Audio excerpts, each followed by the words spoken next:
창세기 6장 이렇게 시작이 됩니다. 사람이 땅 위에 번성하기 시작할 때 하나님께서 아담과 하와를 창조하시고 그리고 가인과 아벨을 자녀로 주셨는데 아벨이 죽임을 당하죠. 그리고 셋이 태어나게 됩니다.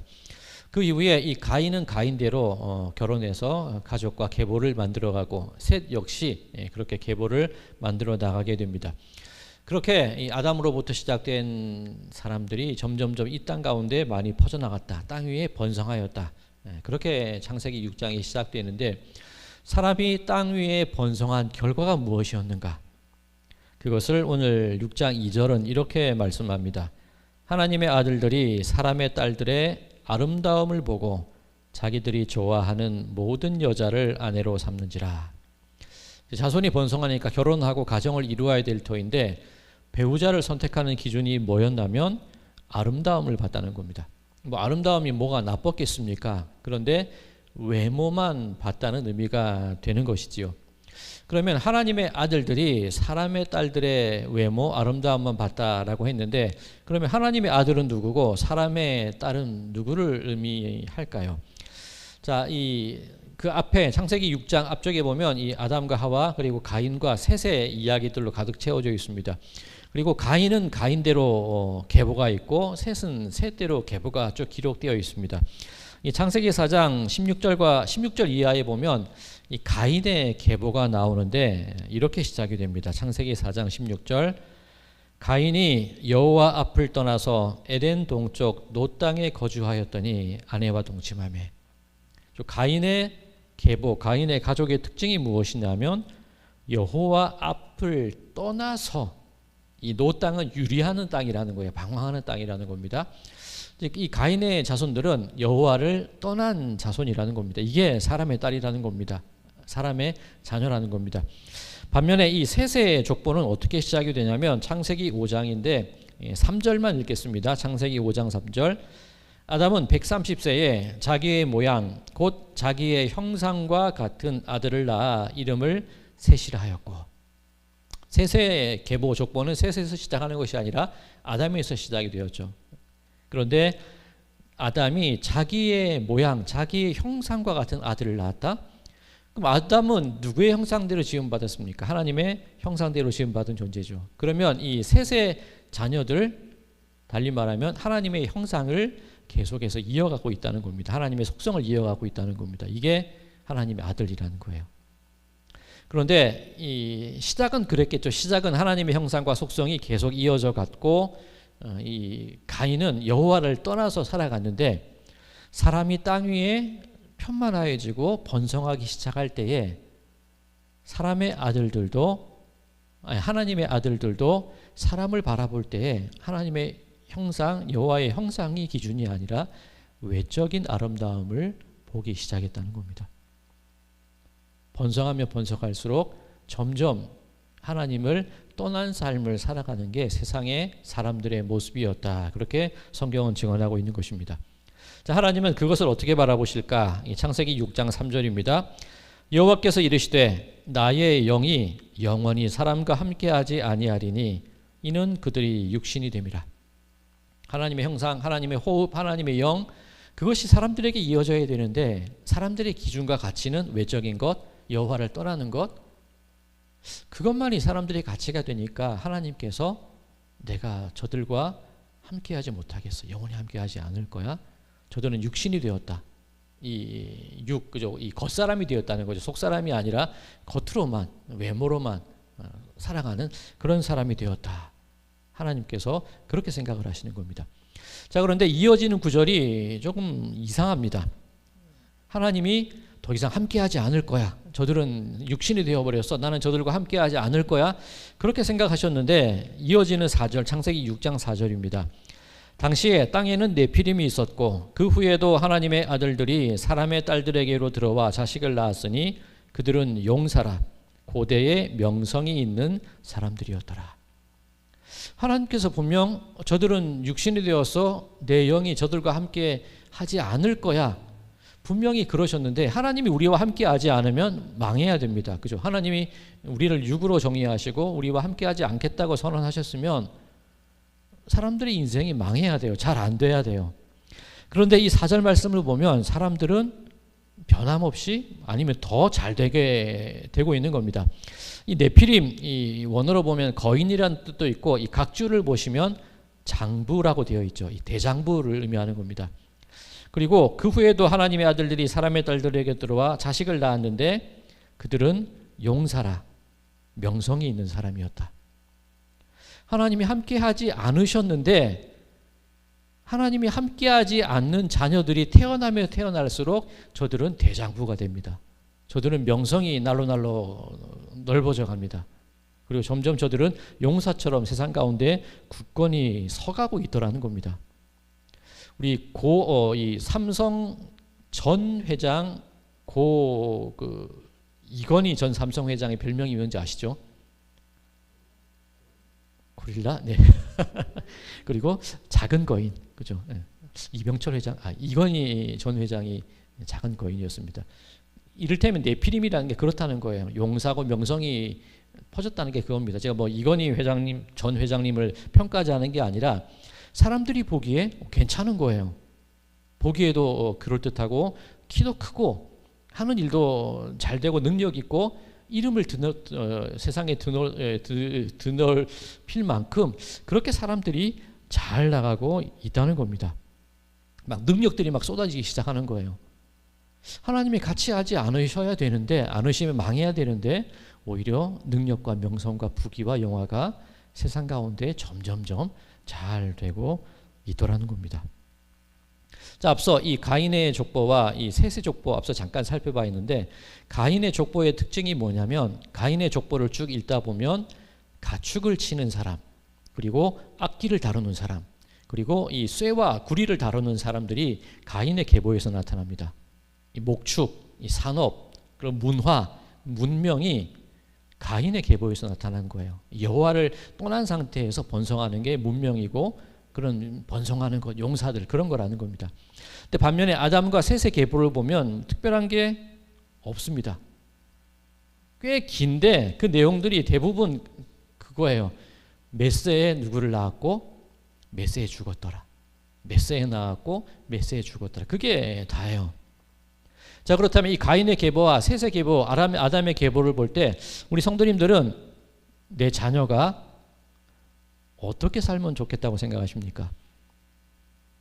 문화를 주도하고 문명을 주도하고 기술을 주도하고 장부와 같이 용사와 같이 명성이 세상 가운데 드높아지는 그런 자녀가 되는 것이 부모의 마음 아닙니까? 그런데 성경을 보면 오히려 하나님의 형상을 이어받은 사람들은 별 볼 일이 없어요. 그냥 낳고 죽고 몇 살까지 살았고 그게 전부라는 겁니다. 뭐 문명, 기술, 문화 그것이 뭐가 나쁘겠습니까마는 오늘 창세기 말씀을 쭉 읽다 볼 때 사람들이 그 외적인 가치에만 관심을 두고 있더라는 겁니다. 하나님이 있는 상태에서 문명을 만들고 하나님을 섬기는 상태에서 문화를 만들어도 될 터인데 떠난 상태에서 그것들을 만들어 나가는 것이 사람의 모습이었다는 겁니다.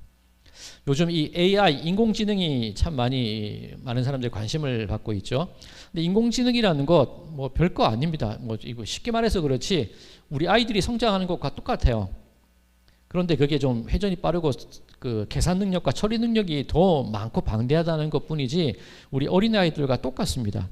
인공지능이 처음부터 잘하는 게 아니에요. 그죠? 학습을 시켜야 됩니다. 무엇을 가르치느냐에 따라서 인공지능의 그 결과물들이 달라지는 겁니다. 우리나라에 이 비교적 이 초창기에 인공지능 서비스를 제시한 회사가 있었는데 어떤 걸 서비스를 시작을 했냐면 대화하는 인공지능 서비스를 내놨어요. 그러니까 우리가 뭔가 질문하거나 이야기를 하면 그 인공지능이 대답해주는 그런 시스템을 서비스로 내놨거든요. 그런데 그 인공지능을 가지고 대부분의 사람들이 뭘 했냐면 성적인 농담이나 희롱하는 내용을 썼어요. 그 인공지능을 향해서. 그 서비스가 얼마 지나지 않아서 중단됐습니다. 너무나 사람들의 관심이 그쪽으로 몰려 있었기 때문이에요. 똑같습니다. 인공지능에게 뭐 정의와 공의와 올바름과 어떤 세상의 평화와 그런 것들을 학습시키면 이 인공지능은 인간에게 인류에게 분명히 도움이 되는 무언가를 만들어낼 겁니다. 그런데 증오하고 차별하고 다투고 분쟁하는 것을 계속 학습시키면 인공지능은 전쟁의 도구로밖에 사용될 수가 없어요. 이 문명, 문화, 기술 똑같습니다. 그것을 우리가 어떤 마음으로 그것을 활용하고 어떤 마음으로 그것을 바라보느냐에 따라서 그 결과는 달라질 수밖에 없다는 거죠.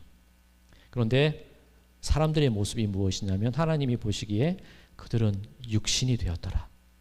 오로지 쾌락과 외적인 것과 뭐 그렇게 즐기는 것, 그것에 집중되어 버리니까 육신적인 삶을 살아가는 게 그들의 사람들의 모습이 되었다는 겁니다. 뭐 교회라고 다르겠습니까? 뭐 좋은 시스템, 뭐 찬양 팀들, 반듯한 뭐 의상, 목회자들도 기왕이면 반듯한 모습이 좋겠죠.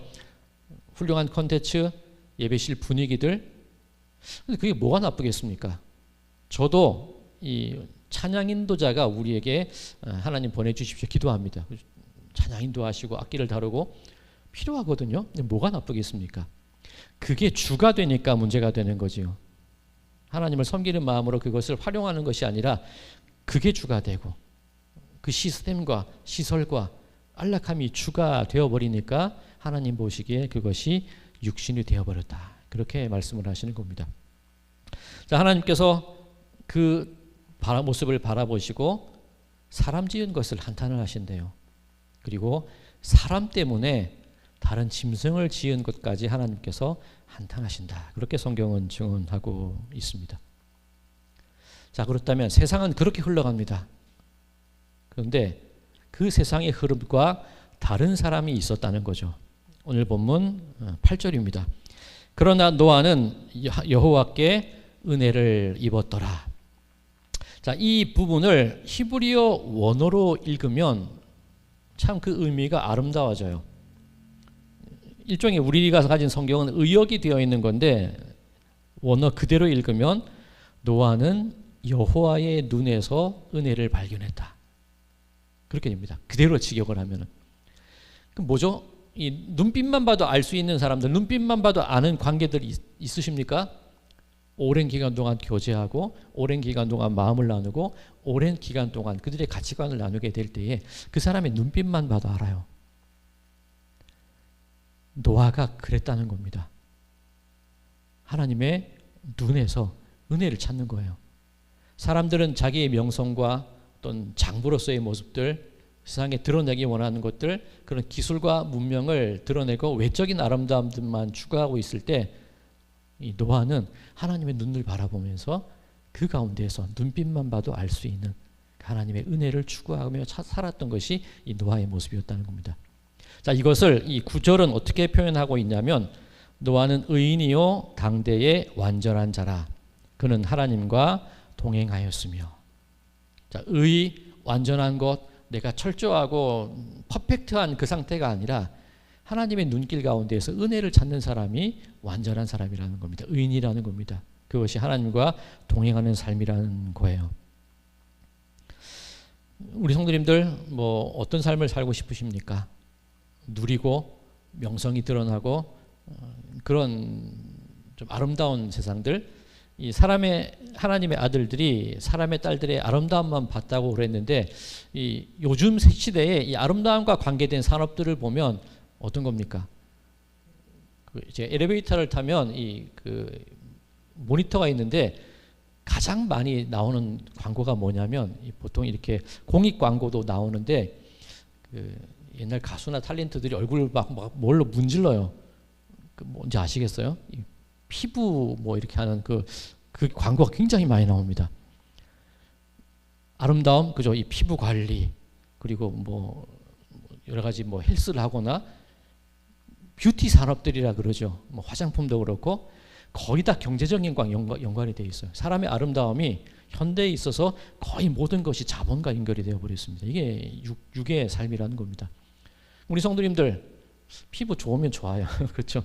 근데 하나님의 눈을 바라보면서 그 은혜를 구하는 삶을 살기를 원하십니까? 아니면 얼굴을 문지르시면서 이 현대 산업 사회에서 이 피부를 가꾸는 그 삶을 살아가기 원하십니까? 우리들의 중심은 하나님의 눈을 바라보면서 그 속에서 은혜를 찾고, 그게 예배와 기도와 찬양과 우리들의 성도의 교제가 아니겠습니까? 그렇게 살아가야 된다고 노아의 삶이 우리들에게 알려주고 있는 것입니다. 자, 앞서 이 가인의 족보와 이 셋의 족보를 비교했었지요. 가인의 족보, 뭐 기술, 문명, 여러 가지 악기, 연주, 참 부러운 일들이 많았는데 아담과 셋의 족보는 별 볼 일 없다고 말씀드렸죠. 그런데 창세기 족보는 그렇게 읽으면 안 됩니다. 몇 살에 누구를 낳았고 몇 살에 죽었고, 그 뜻이 무엇이냐면, 이 족보를 한번 쭉 보시기 바랍니다. 창세기 5장에 있는 족보를 보면 굉장히 길게 나와 있어요. 그게 무슨 뜻이냐면, 하나님의 아담과 셋과 그 자손들의 모든 날수를 하나님께서 단 하루도 놓지 않으시고 저들의 삶의 모든 순간들을 헤아리셨습니다. 그 뜻입니다. 가인은, 그 자손들은 아무리 문명을 만들었을지 모르지만 하나님은 그들의 삶을 헤아리지 않아요. 가인의 자손이 몇 살에 태어났고 몇 살에 죽었는지 안 나와요. 하나님이 그들을 헤아리지 않으셨다는 거죠. 그런데 별 볼 일 없어 보이는 자손들이라 할지라도 하나님과 동행하고 하나님의 눈길 가운데에서 하나님의 눈 속에서 은혜를 발견하고자 할 때, 하나님의 눈빛만 봐도 알고자 하는 그 하나님을 향한 도객의 마음이 있을 때, 하나님은 우리가 살아가는 모든 날수를 헤아리시고 우리들의 모든 숨쉬는 시간들을 하나님께서 관심 있게 바라보고 계시다는 겁니다. 우리가 하나님의 눈을 바라보듯 하나님도 우리들의 삶을 꿰뚫어 보고 계시다는 것이 창세기 아담의 족보가 우리에게 들려주고 있는 이야기입니다. 그렇다면 우리 성도님들, 하나님께서 나의 모든 삶을 헤아려 주시기 바랍니다. 그 삶이 더욱더 가치 있고 아름답지 않겠습니까? 우리 성도님들의 삶 속에 문명과 기술과 여러 가지 여흥들, 외적인 아름다움들 뭐 중요하겠지만, 그것보다도 하나님께서 여러분들의 모든 날수와 모든 시간과 모든 삶을 헤아리시는, 하나님께 헤아림 받는 그런 삶을 살아가시는 모든 분들 되시기를 간절히 소망합니다. 자, 이제 이 하나님께서 세상의 악함을 보시고 사람들이 계획하는 모든 것이 악한 것을 보시고 홍수로 저들을 심판하려고 계획을 하십니다. 자, 이 노아에게 명령을 하시지요. 방주를 만들어라. 자, 이 방주를 짓는 모습을 가만히 살펴보면 14절이죠. 너는 고페르 나무로 너를 위하여 방주를 만들되, 그렇게 되어 있습니다. 이 고페르 나무가 뭔지는 몰라요. 우리가 가진 예전 개역 성경과 새 번역 성경에는 잣나무라고 번역이 되어 있고 공동 번역 성경에는 전나무라고 번역되어 있습니다만, 고페르가 무엇을 명확하게 어떤 식물의 종류를 의미하는지는 몰라요. 그런데 이 힌트가 있는데, 이 고페르 나무로 방주를 만들 때 그 안에 역청을 바르라, 안팎에 역청을 바르라고 하시는데, 이 역청이 카파르입니다. 이 코페르입니다.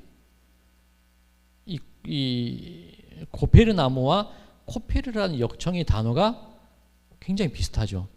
그럼 이 나무가 어떤 나무인가? 나무의 수종이 뭔지는 알 수 없지만 보통 어떤 학자들은 방수 처리된 나무를 고페르 나무라고 했을 것이다, 그렇게 이해를 합니다.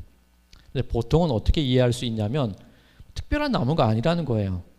뭐 이 레바논 백향목 같이 귀하고 존귀하고 아름답고 그런 목재가 아니라 우리들의 일상 가운데 어떤 나무라 할지라도, 잣나무가 되었건 전나무가 되었건 도토리 나무가 되었든지 간에 어떤 나무라 할지라도 하나님께서 우리의 일상생활 속에서 우리의 일상을 모아서 하나님의 방주를 만드는, 그것을 이 고페르 나무라고 이해를 하시면 됩니다.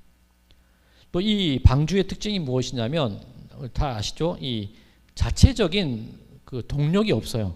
자기 힘으로 나갈 수 있는 능력이 없는 게 방주입니다. 하나님께서 띄워주시고, 부력이라고 그럽니다. 하나님께서 띄워주시고 하나님께서 밀어주시고 이끌어 주셔야지만 움직일 수 있는 배가 방주입니다. 바지선 같은 거죠. 즉 이것이 무슨 뜻이냐면, 우리가 하나님과 그 눈 속에서 은혜를 간구하고 우리의 모든 날들이 하나님의 헤아림을 받게 될 때에 우리의 평범한 일상들, 그 종류도 알 수 없지만 우리의 하루하루 시간 그 모든 시간들이 하나님께서 띄우시고 하나님께서 이끄시고 하나님께서 밀어주시는 우리들의 삶이 됩니다. 그 뜻이 되는 겁니다. 우리가 힘주지 않아도 돼요. 애쓰지 않아도 된다는 겁니다. 그냥 있으면 우리의 일상 가운데 하나님의 눈을 바라고 은혜를 구하면 하나님께서 띄워주시고 하나님께서 이끌어주시고 하나님께서 인도하시고 하나님께서 우리가 가야 될 길로 우리의 삶을 보내주시는 게 방주의 특징이라는 겁니다. 또 이 방주 이 역청을 안팎에 바르라. 이 앞서 이 코페르가 역청이라고 말씀드렸죠. 이 바른다라는 단어가 카페르인데 그죠? 이 어근이 다 똑같아요. 이 코페르, 카페르 거의 같은 의미를 가지고 있습니다. 이 바른다는 단어가 이 덮다 그런 의미도 있습니다. 그런데 이 히브리어 사전을 찾아보면 역청, 이 코페르라는 단어가 두 가지 이상의 뜻을 가지고 있습니다. 첫 번째는 역청. 지난번 우리 바벨탑 할 때 설명을 드렸었죠. 방수의 재료가 되기도 하고 기밀 작용, 이 틈새를 막는 그런 작용을 하기도 합니다. 그리고 이 코페르라는 단어가 또 하나가 뭐가 있냐면 랜섬이라는 뜻이에요. 제가 얼마 전에 이 영화 멜 깁슨이라는 사람이 주연한 영화 랜섬에 대해서 잠깐 말씀드린 적이 있죠. 부잣집 아들이 유괴되었는데 그 유괴된 아이의 몸값을 랜섬이라고 한다고 말씀을 드렸었죠. 코페르라는 단어가 몸값, 속량, 속전이라는 뜻을 가지고 있습니다. 그리고 카파르, 덮다는 말도 어근이 같으니까 속량하다, 속전하다 그 얘기입니다. 달리 말하면 예수 그리스도의 피값으로 우리를 사주시는 그 상태가 코페르와 카페르예요. 그러면 이 14절 그 안에 칸들을 막고 역청을 그 안팎에 칠하라. 똑같은 단어를 역청을 칠하라는 똑같은 단어를 어떻게 번역할 수 있냐면 속량을 받으라. 속량함으로 덮임 받으라. 그 의미가 되는 겁니다. 즉 우리가 하나님의 띄워주시는 부력으로 살아가는 우리들의 모든 일상의 시간들이 우리의 겉과 우리의 속사람들이 예수 그리스도의 보혈로 말미암아 보혈로 닦임 받고 그 보혈로 속량되고 예수 그리스도의 피값에 의해서 사짐을 받게 되었을 때 그 상태가 우리가 이 세상 이 썩어져 가고 어떤 외적인 가치만 구하는 그 세상 가운데 하나님의 눈길 가운데 은혜를 구하며 살아갈 수 있는 귀한 방주가 된다는 의미를 가지고 있습니다. 즉 우리의 능력이 무엇이냐면 우리는 허무한 인생의 바다를 지금 항해하고 있는 사람들입니다. 어떻게 살아가야 될지 막막하기도 하고 때로는 어떤 세상의 실패 가운데 내가 누리지 못하는 문명과 내가 누리지 못하는 기술들, 나는 명성이 없어요. 내 자녀들이 좀 잘 되기를 바랬는데 이름값도 못해요. 속상하시죠? 그런데 그게 우리들의 삶의 힘이 아니라 우리들의 삶의 힘은, 우리들의 삶의 능력은 하나님과 동행하는 것이 우리 삶의 능력이 된다는 겁니다. 그 눈을 바라보며 하나님의 은혜를 간구하게 될 때에 하나님께서 우리의 모든 날들을 헤아려 주시고 우리들의 모든 일상을 들어서 당신의 뜻 가운데로, 당신의 손 가운데로 이끌고 나가시는 그 은혜를 누리게 되는 것, 그게 우리 삶의 힘이 되어야 한다. 그 말씀이 방주의 이야기입니다. 세상은 장부와 명성과 문명과 기술로 가득 채워져 있을지 모르지만 우리들은 우리의 모든 날들을 하나님께 헤아림 받는 가운데 그 눈 속에서 은혜를 간구하고 하나님의 띄워주심과 하나님의 밀어주심과 하나님의 이끌어주심을 기대하며 그렇게 살아가는 것이 우리의 힘이요 우리의 승리요 이 막막한 세상 가운데에서 항해해 나갈 수 있는 우리들의 삶의 방향이 되는 줄로 믿습니다. 바라긴 이 시간 하나님의 눈길 가운데에서 하나님의 눈 속에서 은혜를 찾으시기 바랍니다. 하나님 저를 도와주십시오. 내 인생 가라앉고 있습니다. 하나님께서 그 능력으로 저를 지탱해 주시고 지지해 주셔야겠습니다. 어디로 향해야 될지 모르는데 하나님께서 당신의 뜻 가운데로 나를 이끌어 주셔야겠습니다. 그 험한 세상 풍파 속에서 예수 그리스도의 보혈로 우리 안팎을 정결하게 씻어주시고 꼼꼼히 매만져 주시사 우리가 세상의 악함과 세상의 그 죽어감 가운데 물들지 아니하고 그렇게 세상 가운데에서 하나님의 뜻 가운데에서 꾸준히 묵묵히 그 믿음의 길을 걸어가게 해 주십시오. 이것이 우리의 이 시간의 기도가 되어야 할 줄로 믿습니다. 하나님의 눈길 가운데 은혜를 발견하시고 그것이 여러분들의 힘이 됨을 통하여서 이 세상 가운데 이기며 승리하며 나아가시는 우리 모든 분들의 삶이 되시기를 주님의 이름으로 간절히 축원드립니다.